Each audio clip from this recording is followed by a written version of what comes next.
Hello friends, welcome to my channel. Picture अभी बाकी है। तो दोस्तों, वीडियो शुरू करने से पहले वीडियो को लाइक जरूर कीजिए, क्योंकि हम वीडियो कितना भी अच्छा बना ले, यदि आप वीडियो को लाइक नहीं करोगे तो हमारे वीडियो ज्यादा लोगों तक नहीं पहुंच पाएंगे। इसलिए ज्यादा से ज्यादा वीडियो को लाइक कीजिए, क्योंकि आपका एक लाइक हमारे लिए बहुत ही कीमती है। तो दोस्तों, आज की हमारी मूवी है department Q, a conspiracy of faith. तो मूवी की शुरुआत में हम देखते हैं एक बच्चे के हाथ बंधे हुए हैं और उसके हाथ खून से लथपथ है। वो बच्चा उस लेटर में कुछ लिखता है और उस लेटर को एक बोतल में बंद करके उसे समुद्र में फेंक देता है। तभी वहां पर कोई टॉर्च लेकर आता है, जिससे वो बच्चा डर जाता है। आगे वो बोतल तैरते हुए समुद्र किनारे पहुंच जाती है और एक आदमी के हाथ लग जाती है। आगे मूवी में हमें एक ऑफिस दिखाया जाता है, जहाँ पर असद नाम का ऑफिसर और रोज नाम की लेडी ऑफिसर काम कर रहे होते हैं। तभी उस ऑफिस में ऑफिसर ब्रॉच और ऑफिसर पासग्राड आते हैं और वह असद के सामने एक पैकेज रखते हुए कहते हैं, यह तुम्हारा नया केस है सॉल्व करने के लिए। असद उस पैकेट को खोलता है। तभी ऑफिसर कहते हैं, एक आर्मी मैन को यह बोतल समुद्र किनारे मिली है और इसके अंदर एक लेटर भी मिला है और हमारा मानना है इस केस को सिर्फ तुम ही सॉल्व कर सकते हो। ऑफिसर के असद को केस सौंपने के बाद असद और रोज उस केस पर काम करने लग जाते हैं। असद उस लेटर को ध्यान से देखता है और उस लेटर पर उन्हें ब्लड के कई सारे निशान दिखाई देते हैं, इसलिए वो उस लेटर को लैब में भेजते हैं। आगे मूवी में हमें काल नाम के पुलिस ऑफिसर को दिखाया जाता है। तभी असद काल के घर पर आता है और वो उसे जल्द ही काम पर लौटने के लिए कहता है। आगे मूवी में हमें एक फार्म हाउस पर रहने वाली फैमिली के बारे में बताया जाता है।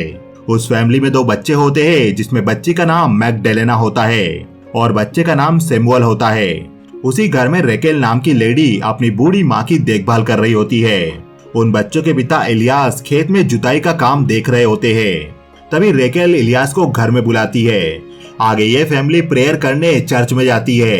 तभी उस चर्च में जोहानिस नाम का एक यंग आदमी आता है, जो कि कुछ समय पहले उसी चर्च में फादर हुआ करता था। उसे देखकर इलियास और रकेल उसे पहचान जाते हैं और वो उसकी तरफ देखकर हंसते हैं। प्रेयर खत्म होने के बाद जोहानिस इलियास की फैमिली के वहां डिनर पर आता है और डिनर के दौरान इलियास जोहानिस से कहता है, काफी समय से मैंने आपको चर्च में नहीं देखा है। जोहानिस कहता है, हाँ, लगभग साल भर हो गया है। तभी वहां पर मैकडेलेना और सैमुअल आते हैं और जोहानिस की नजर मैकडेलेना के हाथ पर पड़ती है और जोहानिस मैकडेलेना से मिलता है।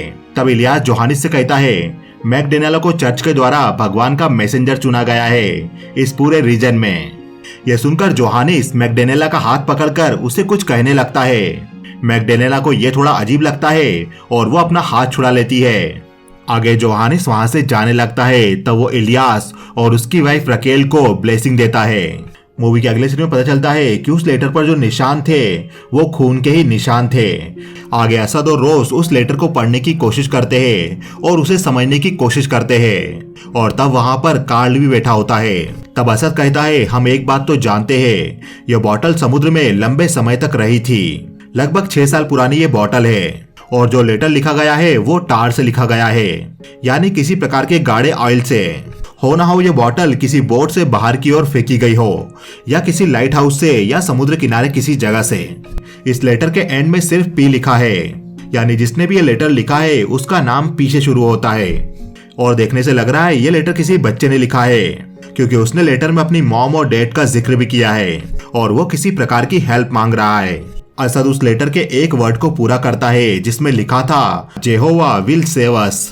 यह पढ़कर असद कहता है, ये बच्चा जरूर ही धर्म को मानने वाला है। पिछले 10 सालों में मिसिंग हुए बच्चों के बारे में पता करो। यह सुनकर रोज मिसिंग हुए बच्चों की डिटेल निकालने लग जाती है। आगे असद और कार्ल लैब टेक्नीशियन के पास जाते हैं तो लैब टेक्नीशियन बताता है, लेटर को बारीकी से देखने पर उन्हें लिखी हुई एक लोकेशन पता चलती है और इस जगह का नाम लोट्रप वांग है। यह सुनकर असद कहता है, लोट्रप वांग, ये जगह तो बॉलरअप में है। इस जगह का पता लगाकर असद और कार्ल उस लोकेशन पर जाते हैं और असद वहां की प्रिंसिपल से पूछता है, क्या यहाँ से कभी कोई क्रिश्चियन लड़का गायब हुआ था?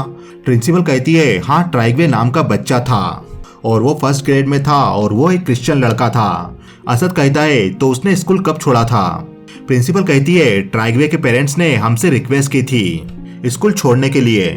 असद प्रिंसिपल से पेरेंट्स का रिक्वेस्ट लेटर मांगता है और उसे पढ़ने लगता है तो उसे पता चलता है ट्राइगवे मंगलवार की सुबह स्कूल नहीं आया था और उसके बाद ट्राइगवे के पेरेंट्स ने ये रिक्वेस्ट लेटर स्कूल प्रिंसिपल को दिया था और उस रिक्वेस्ट लेटर में लिखा था कि उनके बच्चे ऑस्ट्रेलिया में एक रिलीजियस ट्रिप पर जाने वाले हैं, इसलिए उनके बच्चे आगे से स्कूल नहीं आएंगे। जब असद वो लेटर पढ़ रहा था तब उसे कार्ल भी सुन रहा था और कार्ल कहता है उस लेटर में बच्चे लिखा हुआ है। यह सुनकर असद कहता है तो क्या कोई और बच्चा भी था? यह सुनकर प्रिंसिपल रजिस्टर में नाम देखती है और वो कहती है पॉल हॉल्ड। हाँ, इस नाम का बच्चा भी था जो कि 4th ग्रेड में था और ये ट्राइगवे का बड़ा भाई था। आगे कार्ल असद से कहता है पॉल हॉल्ड, तुम्हें तुम्हारा पी मिल गया है, जिसका जिक्र उस लेटर में था। यह सुनकर असद कहता है हमें कुछ भी करके उन दोनों बच्चों को खोजना होगा। आगे वो दोनों ट्राइगवे और पॉल नाम के बच्चे को ढूंढने में लग जाते हैं। मूवी के अगले सीन में हमें बताया जाता है कि कुछ बच्चे स्कूल छूटने पर अपने अपने घर जाने लगते हैं। उन्हीं बच्चों में इलियास की बेटी मैगडेलेना और सैमुअल भी अपने घर जाने लगते हैं। आगे मैगडेलेना और सैमुअल दोनों अकेले ही उस रास्ते पर होते हैं। तभी उनके पास एक कार आकर रुकती है और उस कार में जोहानिस था। जोहानिस मैगडेलेना और सैमुअल को देखकर कहता है आओ मेरे साथ कार में बैठ जाओ, मैं तुम दोनों को तुम्हारे घर पर 2 मिनट में पहुंचा दूंगा। मैगडेलेना जोहानिस को जानती थी पर वो जोहानिस को मना कर देती है, लेकिन जोहानिस के बार बार फोर्स करने पर वो दोनों उस गाड़ी में जाकर बैठ जाते हैं और उन दोनों बच्चों के अंदर बैठते ही उनके चिल्लाने की आवाजें आने लगती है। सैमुअल कार से नीचे उतरने की कोशिश करने लगता है पर जोहानिस उसे पकड़कर अंदर खींच लेता है और वो दरवाजा बंद कर देता है। ये सारे घटनाक्रम वहीं से गुजर रहा एक आदमी देख लेता है। दूसरी तरफ ऑफिसर रोज फोन पर असद को ट्राइगवे के पेरेंट्स का एड्रेस निकाल कर बताती है और कहती है ट्राइगवे के पिता क्रिश्चियन होल्ड अपनी वाइफ के साथ बेड पर मृत पाए गए थे। आगे कार्ल और असद रोज के बताए हुए अपार्टमेंट पर पहुंचते हैं और वहां पर उन्हें कुछ लोग मिलते हैं जो कि नशा कर रहे होते हैं। वो लोग पुलिस को देखकर पैनिक हो जाते हैं। तभी वहां पर ट्राइगवे आता है और कार्ल ट्राइगवे से कहता है हमें तुम्हारे बड़े भाई के द्वारा लिखा हुआ लेटर मिला है, उसी के बारे में हम तुमसे पूछताछ करने यहाँ पर आए हैं। यह सुनकर ट्राइगवे जवाब देता है मेरा कोई बड़ा भाई नहीं है, वो यहाँ से भाग गया था और कहाँ भागा था मुझे इसके बारे में कुछ पता नहीं। यह सुनकर कार्ल और असद नीचे चले आते हैं और बिल्डिंग के नीचे वेट करने लगते हैं। बहुत देर सोचने के बाद ट्राइगवे नीचे आता है और वो असद और कार्ल से कहता है क्या मैं वो लेटर देख सकता हूँ। मूवी के अगले सीन में जोहानिस एक घर में जाता है और उसकी गर्लफ्रेंड से मिलता है। दूसरी तरफ ट्राइगवे को बैठाकर पुलिस उससे पूछताछ करती है और ट्राइगवे पुलिस को बताता है जहाँ पर उसे और उसके भाई को किडनैप करके रखा गया था वो जगह समुद्र के बीच में थी और वहाँ पर सड़ी हुई लाशों की बदबू आ रही थी। मेरा भाई भी उस वक्त वहाँ पर मेरे साथ था और हम दोनों ही कैसे भी वहाँ से जिंदा निकलना चाहते थे। वहाँ का पानी खारा था और वहाँ पर लगातार किसी चीज की आवाज आ रही थी। तब कार्ल पूछता है किस प्रकार की आवाज आ रही थी। ट्राइगवे कहता है जैसे कोई फैक्ट्री में काम चल रहा हो या किसी रोड का। मुझे नहीं पता वो किसकी आवाज थी पर वो लगातार आ रही थी। कार्ल कहता है क्या तुम्हें वो आदमी याद है जिसने तुम्हें किडनैप किया था? वो दिखने में कैसा दिखता था? ट्राइगवे उस पल को याद करता है और वो कहता है वो आदमी मुझे देखने पर मजबूर कर रहा था कि वहां पर क्या हो रहा है। उस आदमी ने मुझसे कहा कि तुम पॉल को देखो उसके साथ क्या हो रहा है और फिर उसने अपनी कैंची निकाली और उससे मेरे भाई पॉल को उसने मार डाला। आगे दूसरे पुलिस ऑफिसर असद और कॉल के साथ मिलकर उस जगह का अनुमान लगाने की कोशिश कर रहे थे जहां पर ट्राइगवे और उसके भाई को रखा गया था और वो जगह कोई बोट हो सकती है या कोई बीच हाउस हो सकता है जहां पर समुद्री लहरें आती हो।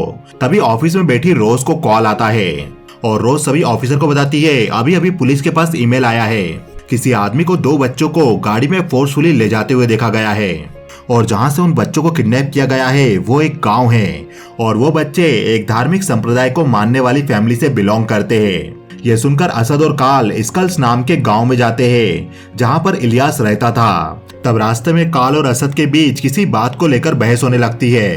तब कार्ल कहता है धर्म एक तरह की बैड हैबिट है जो कि स्मोकिंग की तरह है। तब असद कहता है हम में से कई लोग अपने धर्म को मानते हैं और हमारा मानना होता है कि हम मरने के बाद एक अच्छी जगह पर होंगे। तब कार्ल कहता है इसलिए वो लोग एक दूसरे को मारते भी है। कार्ल की ऐसी बातों को सुनकर लग रहा था कि उसका धर्म पर बिल्कुल विश्वास नहीं है और असद कहीं न कहीं धर्म पर विश्वास करता था। आगे असद और कार्ल स्कल नाम के गांव में पहुंचते हैं। तब वहां पर उनसे लोकल पुलिस ऑफिसर लिसा मिलती है और वो असद और कार्ल को बताती है अभी तक भी हमारे यहाँ कोई मिसिंग रिपोर्ट दर्ज नहीं हुई है। लिसा कार्ल को गांव के उन घरों के एड्रेस देती है जिन घरों के बच्चे उस स्कूल में पढ़ते थे। असद और काल उनके एड्रेस पर जाने लगते हैं, तब उनके साथ लिसा भी जाती है। गांव के कई घरों में जाने के बाद असद और काल इलियास के घर पर पहुंचते हैं। इलियास अपने घर का दरवाजा खोलता है, तब उससे काल पूछता है, यहाँ पर किसी ने 2 बच्चों को अपनी कार में जबरदस्ती ले जाते हुए देखा। आपके भी 2 बच्चे हैं, सैमुअल और मैगडेलेना। वो दोनों बच्चे अभी कहाँ पर है? तब इलियास कहता, वो दोनों अभी यहाँ पर नहीं है, वो अपनी आंटी के वहाँ स्वीडन गए हुए हैं। और ऐसा कुछ कहकर बिना बताए इलियास अपने घर में चला जाता है। इलियास के घर के अंदर हम देखते हैं इलियास की वाइफ उसके दोनों बच्चे के किडनैप होने के कारण जोर जोर से रो रही होती है और इलियास अपनी वाइफ को शांत कराने की कोशिश करता है।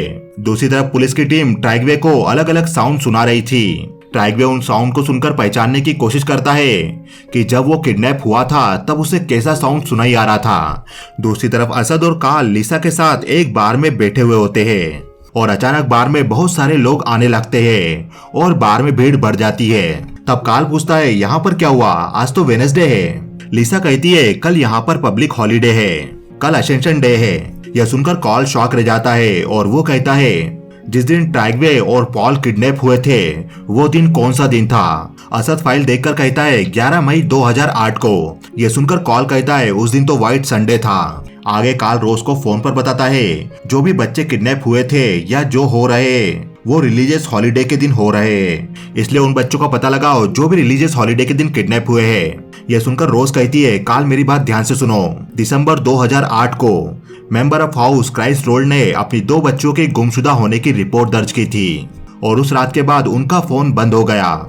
लेकिन अभी वो फैमिली थाईलैंड में रह रही है अपनी छोटी बेटी सेसिली को छोड़कर। यानी उस घटना के बाद उनकी छोटी बेटी आज तक गायब है। और तुमने मुझे इलियास और रकेल की फैमिली के बारे में पता लगाने के लिए कहा था। मेरा मानना है कि वहाँ पर जरूर कुछ गड़बड़ है। आगे जोहानिस मैगडेलेना और सैमुअल से मिलने जाता है, जहाँ पर उसने उन दोनों को किडनैप कर रखा था। यह जगह समुद्र के बीच में बने एक लकड़ी के कमरे की थी और यहाँ पर लगातार किसी प्रकार की आवाज आ रही थी। तब जोहानिस कहता है, तुम्हें लगता है तुम्हें यहाँ से तुम्हारे गॉड बचा लेंगे, चलो अपने गॉड से प्रे करो। यह सुनकर मैगडेलेना गॉड से प्रे करने लगती है। मैगडेलेना को प्रेयर करते हुए देखकर जोहानिस को अपना बचपन याद आने लगता है, जब वो भी गॉड की प्रेयर करता था और ये सब करने के लिए उसकी माँ उसे फोर्स करती थी।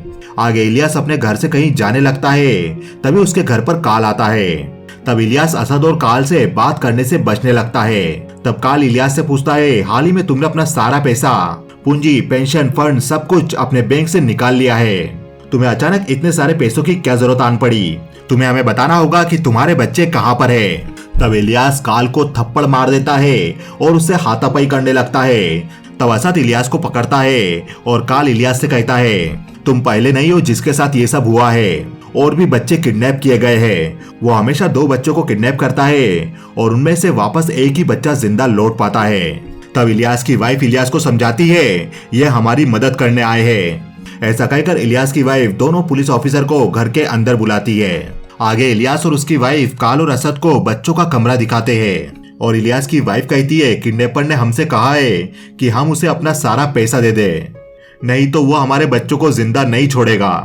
काल कहता है, उस आदमी की वाइफ फोन पर कैसी लग रही थी? वो जवान था या बूढ़ा था? रकेल कहती है, लेकिन हम उस आदमी को जानते हैं, उसका नाम जोहानिस है। आगे इलियास बताता है, वो पिछले 2-3 साल में कई बार चर्च में आया है, हम उसे जानते थे और परसों के दिन ही उसने हमारे वहाँ डिनर किया था। असद कहता है, क्या आपके पास उसकी कोई फोटो है? रकेल कहती है, नहीं, हमारे पास उसकी कोई फोटो नहीं है। तब काल पूछता है, आप ये सारे पैसे उस तक कैसे पहुँचाएंगे?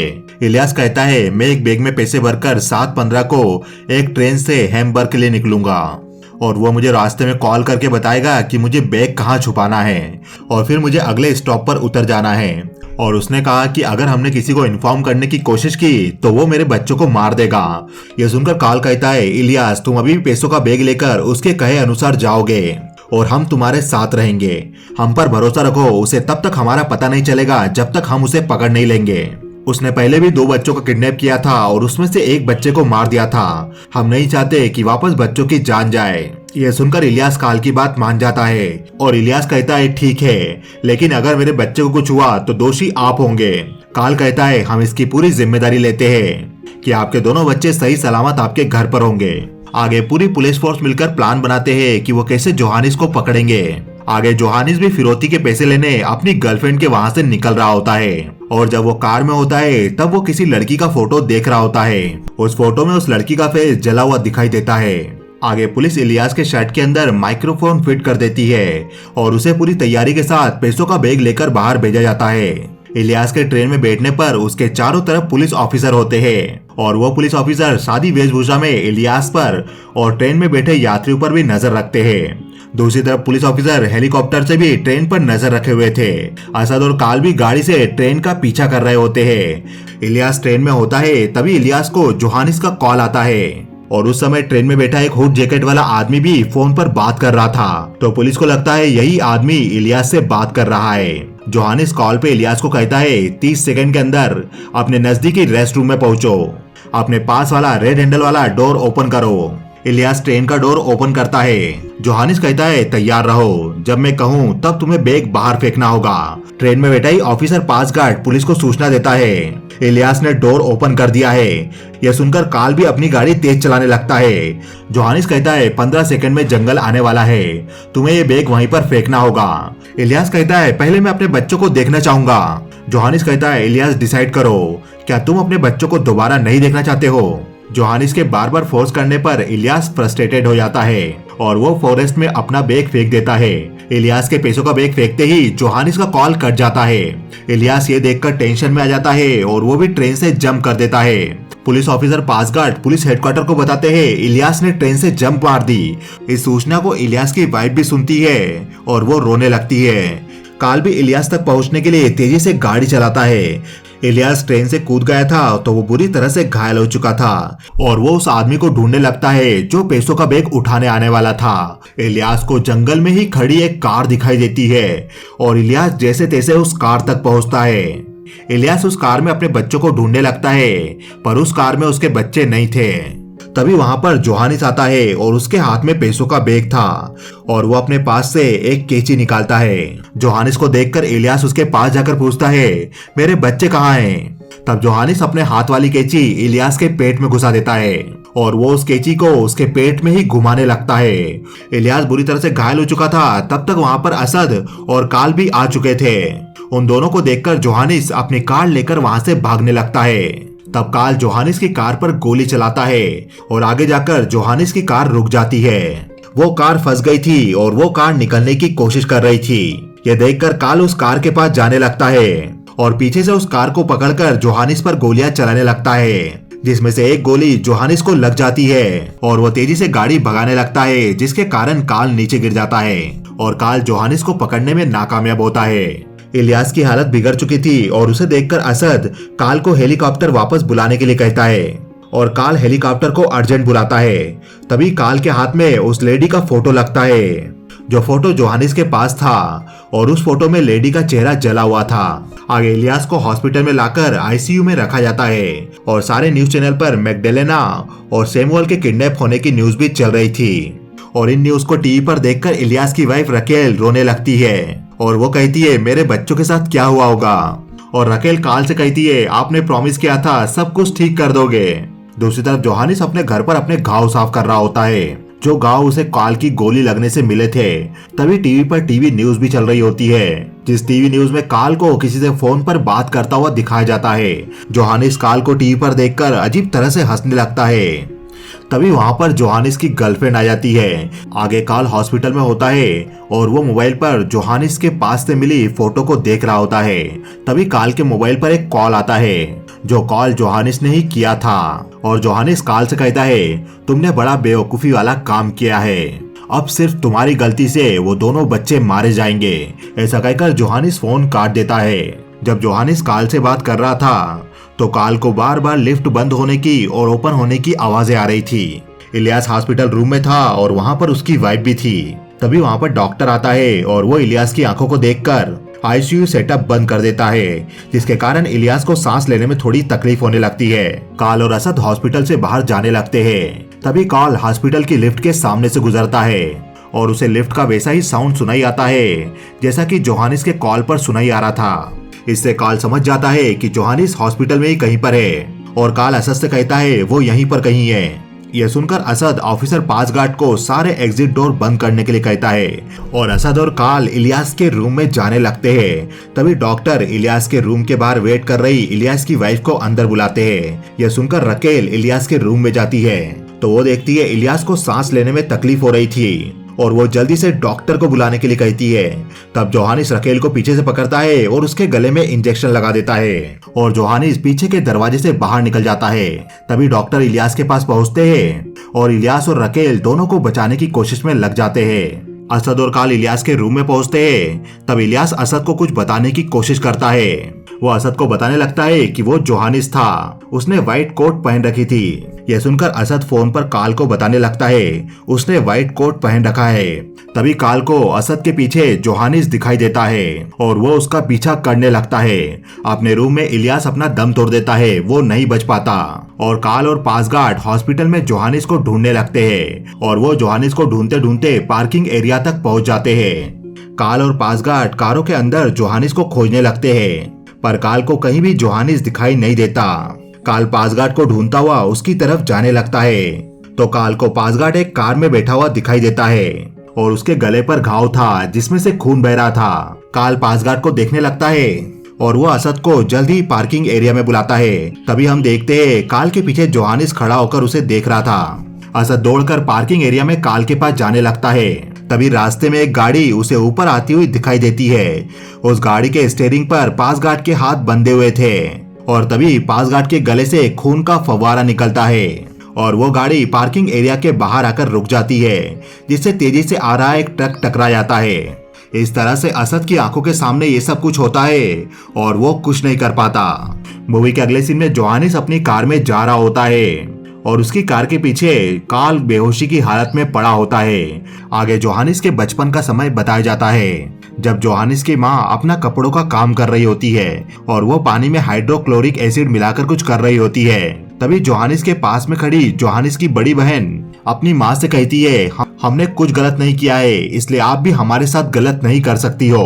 यह सुनकर जोहानिस की माँ अपनी बेटी से कहती है भगवान तुम्हें नहीं चाहते हैं और ऐसा कहकर जोहानिस की माँ गुस्से से उसकी बेटी के चेहरे पर हाइड्रोक्लोरिक एसिड की बोतल का लिक्विड डाल देती है जिसके कारण जोहानिस की बड़ी बहन का चेहरा बुरी तरह से झुलस जाता है और जोहानिस की माँ ये सब करके गॉड से प्रे करने लगती है। जोहानिस ये सब देख रहा था और उसे ये सब का सदमा लगा था। मूवी के अगले सीन में हम देखते हैं पुलिस हॉस्पिटल के बेसमेंट के सीसीटीवी फुटेज देख रही थी और सीसीटीवी कैमरा फुटेज में पुलिस को जोहानिस की कार भी दिखाई देती है और पुलिस जोहानिस के कार के नंबर से उसका एड्रेस पता लगाती है और असद जोहानिस के एड्रेस के लिए निकल जाता है। दूसरी तरफ पुलिस ऑफिसर रोज सभी पुलिस ऑफिसर्स को बुलाती है और सभी से कहती है ट्रैगवे ने वो साउंड पहचान लिया है जो कि उसे किडनैपिंग के दौरान सुनाई देता था जब किडनैपर ने उसे 8 साल पहले किडनैप करके रखा था। आप सभी इस साउंड को सुने और इसकी पहचान करें। आगे रोज सभी पुलिस ऑफिसर को वो साउंड सुनाती है। तब उन्हीं में से एक पुलिस ऑफिसर कहती है तुमने कहा था जहाँ पर वो बच्चों को रखा गया होगा वो कोई बोट हाउस होगा। रोज कहती है हाँ ट्रैगवे ने हमें ऐसा ही बताया। तो ऑफिसर कहती है तो मैं जानती हूँ किसकी आवाज है। आगे हम देखते हैं जोहानिस काल को समुद्र के बीच में बने उसी रूम में ले जाता है जहाँ पर उसने मैगडेलेना और सैमुअल को रखा था। उस जगह के आसपास बड़े बड़े विंड टर्बाइन लगे हुए थे और ट्रैगवे को उसी के चलने की आवाजें आती थी। दूसरी तरफ असद पुलिस के साथ जोहानिस के एड्रेस पर पहुंचता है तो असद को वहां पर जोहानिस की गर्लफ्रेंड की लाश मिलती है। तभी असद को रोज का कॉल आता है और रोज असद से कहती है जो आवाजें ट्रैगवे को आ रही थी जब वो किडनैप था वो आवाज शायद विंड टर्बाइन की है। हमने कुछ जगह चिन्हित की है जहां पर समुद्र के किनारे विंड टर्बाइन है। पॉसिबिलिटी है कि उसने उन बच्चों को वहीं पर रखा हो। यह सुनकर असद जोहानिस के घर की छानबीन करता है तो उसे वो कार मिलती है जिस पर काल ने गोलियां चलाई थी। असद उस कार की छानबीन करता है तो उस कार की डिक्की में असद को कुछ पेंटिंग मिलती है और उस पेंटिंग के पीछे बेका लिखा हुआ था। ये नाम पढ़कर असद जोहानिस की डिटेल निकालकर बेका के घर पर पहुंचता है तो हम देखते हैं बेका का चेहरा जला हुआ था और बेका असद को उसके भाई की जानकारी देती है। बेका कहती है मेरे भाई का नाम थॉमस है और वो कहाँ पर रहता है इसके बारे में मुझे कुछ पता नहीं। उसने बताया था कि वो एक फार्मास्यूटिकल कंपनी का सीईओ है। वो मेरी बहुत ही अच्छी तरह से देखभाल करता है। असद कहता है हम एक ऐसे परिवार को ढूंढ रहे हैं जिसने हाल ही में एक धार्मिक संप्रदाय से जुड़े हुए परिवार के 2 बच्चों का किडनैप किया है। और इसके पहले वो ऐसा कई बार कर चुका है। क्या आपको लगता है इसमें आपके भाई का हाथ हो सकता है? यह सुनकर बेका अपने साथ बीते हुए हादसे को याद करने लगती है और वो पुलिस को सब कुछ सच सच बता देती है। असद पुलिस के साथ बेका के बताए हुए एड्रेस पर जाने लगता है। रेबेका ने असद को बताया था कि जोहानिस नॉर्थ सी के बोट हाउस में अक्सर जाया करता है। आगे उस बोट हाउस में जोहानिस था जिसके सामने काल भी था, जिसके हाथ बंधे हुए थे।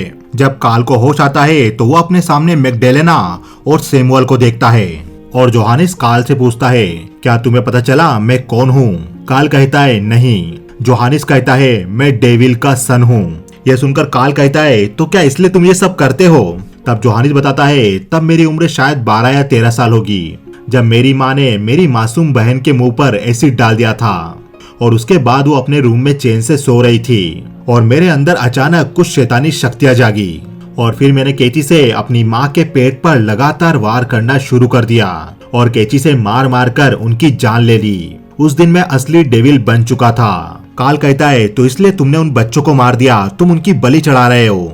जोहानिस कहता है मेरा उन बच्चों से कोई लेना देना नहीं, मैं बस भगवान को मानने वाले अनुयायियों के बच्चों को किडनैप करता हूँ ताकि उन बच्चों के माता पिता, उनका परिवार भगवान से अपनी आस्था खो दे और अब मैं तुमसे भी तुम्हारा विश्वास छीनूंगा। यह सुनकर काल कहता है तुम अपना वक्त बर्बाद कर रहे हो, मैं किसी भी भगवान पर विश्वास नहीं करता। काल की ये बात सुनकर जोहानिस खड़ा होता है और वह सैमुअल के हाथ खोलकर उसे पानी में डुबाने लगता है। यह सुनकर काल कहता है उसे कुछ मत करो, तुम्हें जो कुछ करना है मेरे साथ करो। लेकिन जोहानिस काल की एक बात नहीं सुनता और वो सैमुअल को डुबाने लगता है और काल के हाथ बंधे होने के कारण वो कुछ नहीं कर पाता और अंत में सैमुअल पानी के बाहर नहीं आता, वो पानी में डूब चुका होता है। और जोहानिस काल से कहता है मेरे ख्याल से तुम्हें ये दिन जिंदगी भर याद रहेगा, तुम यही मौजूद थे पर तुम उस बच्चे को नहीं बचा पाए और कोई भी भगवान उस बच्चे को नहीं बचा पाया। आगे जोहानिस वहीं बैठी मैग्डेलेना को कैंची पकड़ाता है और कहता है तुम्हें एक मौका दे रहा हूँ, तुम मुझे मारकर अपना बदला ले लो, इससे मुझे मारो और आजाद हो जाओ। पर मैग्डेलेना जोहानिस पर वार करने की हिम्मत नहीं जुटा पाती। तभी असद जिस हेलीकॉप्टर में था वो हेलीकॉप्टर उस जगह पर पहुंच चुका था और जोहानिस हेलीकॉप्टर की आवाज सुनकर बाहर जाता है। तभी काल मैग्डेलेना को अपने हाथ में बंधी चेन खोलने के लिए कहता है और मैग्डेलेना काल की चेन खोल देती है। हाथ खुलते ही काल पानी में जम कर देता है और सैमुअल को पानी में ढूंढने लगता है तो काल को पानी के अंदर कई सारे कंकाल दिखाई देते हैं और काल सैमुअल को ढूंढकर पानी से बाहर ले आता है और उसकी बॉडी में से पानी बाहर निकालता है और ऐसा करते ही सैमुअल को होश आ जाता है और असद हेलीकॉप्टर से नीचे उतरकर बोट हाउस के आसपास जोहानिस को ढूंढने लगता है। तभी उसे बोट हाउस की कुछ दूरी पर पक्षी उड़ते हुए दिखाई देते हैं और असद वहां पर जाकर जोहानिस को ढूंढने लगता है। तभी जोहानिस पीछे से आकर असद पर कैंची से हमला करता है और असद पानी में गिर जाता है। जोहानिस को लगता है असद मारा गया और वो पानी में डूब गया। तभी असद जोहानिस को पानी में खींच लेता है और दोनों ही पानी के अंदर लड़ने लगते हैं। जोहानिस वापस से असद पर कैंची से हमला करता है लेकिन असद जोहानिस को कंट्रोल करके उसे पानी में डुबाए रखता है और जोहानिस की पानी में डूबकर डेथ हो जाती है। काल मैग्डेलेना और सैमुअल दोनों को बचा लेता है। मूवी के अगले सीन में हम देखते हैं मैग्डेलेना और सैमुअल उसकी माँ के साथ चर्च की सफाई कर रहे होते हैं और अपने पिता की डेथ से सैमुअल थोड़ा मायूस रहता है और ये मूवी यहीं खत्म हो जाती है। तो दोस्तों जोहानिस की माँ एक भगवान को मानने वाली लेडी थी और उनका पूरा ध्यान भगवान की प्रेयर करने में बीतता था, इसलिए जोहानिस की माँ जोहानिस को और उसकी बहन को प्रेयर करने के लिए मजबूर करती थी और उनसे कहती थी कि भगवान तुम्हें नहीं चाहते और चिड़चिड़ा होने के कारण वो बेका का चेहरा भी एसिड से जला देती है और अपनी माँ की ऐसी हरकतों को देखकर जोहानिस को अपनी माँ पर गुस्सा आता है और साथ ही साथ वो गॉड से भी नफरत करने लगता है और अपनी माँ को मारकर जोहानिस अपने आप को डेविल समझने लगता है और वो उन परिवार के बच्चों को किडनैप करता है जो भगवान पर विश्वास करते हैं और 2 बच्चों में से एक बच्चे को मारकर वो उन परिवारों का गॉड से विश्वास खत्म करना चाहता है। तो दोस्तों आपको ये वीडियो कैसा लगा हमें बताइए कमेंट सेक्शन में। वीडियो को ज्यादा से ज्यादा लाइक कीजिए, चैनल को सब्सक्राइब कीजिए क्योंकि पिक्चर अभी बाकी है मेरे दोस्त।